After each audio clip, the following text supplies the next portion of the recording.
അപ്പോൾ guys welcome back to my channel. അപ്പോൾ ഇന്ന് വന്നിട്ടുള്ളത് നല്ലൊരു അടിപൊളി അനാറിൻ്റെ മിൽക്ക് ഷേക്ക് റെസിപ്പി ആയിട്ടാണ്. അപ്പോൾ ഇത് മാജിക് മിൽക്ക് ഷേക്ക് എന്നൊക്കെ പറയുന്ന ഇതിന് മുന്നേ ഞാൻ ഇതിൻ്റെ ഒരു ഷോർട്സ് വീഡിയോ ഇട്ടിട്ടുണ്ട്. അപ്പോൾ അതെങ്ങനെ ഉണ്ടാക്കുക നോക്കാം.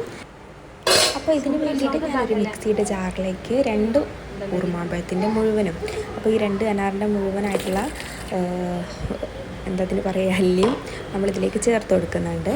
ശേഷം നമ്മൾ നല്ല കട്ടപ്പാൽ, ഒരു പാക്കറ്റ് കട്ടപ്പാൽ ചേർത്ത് കൊടുക്കുന്നുണ്ട്. ഇനി നമ്മൾ ഇതിലേക്ക് ആവശ്യമായിട്ടുള്ള മധുരം ചേർത്ത് കൊടുക്കുന്നുണ്ട്. ഒരു 4 to 5 ടേബിൾ സ്പൂൺ മധുരം ചേർത്ത് കൊടുക്കുന്നുണ്ട്. ഇനി നമ്മളൊരല്പം വെള്ളം ചേർത്ത് കൊടുക്കുന്നുണ്ട്. വെള്ളം സ്കിപ്പ് ചെയ്യാം, ഞാൻ ഒരല്പം വെള്ളം ചേർത്ത് കൊടുക്കുന്നുണ്ട്. പാലിൻ്റെ പാത്രത്തിൽ തന്നെ വെള്ളം ഒഴിച്ചിട്ട് ഒഴിക്കുക ചെയ്തത്. ഇത്രയേ ഉള്ളൂ. അത് നല്ല രീതിയിൽ മിക്സിയിലിട്ടിട്ട് ഒന്ന് അടിച്ചെടുത്ത് കഴിഞ്ഞാൽ നമ്മുടെ മാജിക് മിൽക്ക് ഷേക്ക് ഇവിടെ റെഡി. അപ്പോൾ ഇനി അതിന് മുകളിലേക്ക് നമ്മളിതിൻ്റെ കൂടെ തന്നെ വാനില ഐസ്ക്രീം ഉണ്ടെങ്കിൽ ഈ അടിക്കുന്ന ടൈമിൽ അതും കൂടി ചേർത്ത് കൊടുക്കാവുന്നതാണ്. ഇനി അതേപോലെ തന്നെ വാനില ഐസ്ക്രീം ഡെക്കറേറ്റ് ചെയ്യാൻ വേണ്ടി ഇതിന് മുകളിലിട്ടിട്ട് അതിലേക്ക് കുറച്ച് അനാറും കൂടി ചേർത്ത് കഴിഞ്ഞാൽ സംഭവം റെഡി.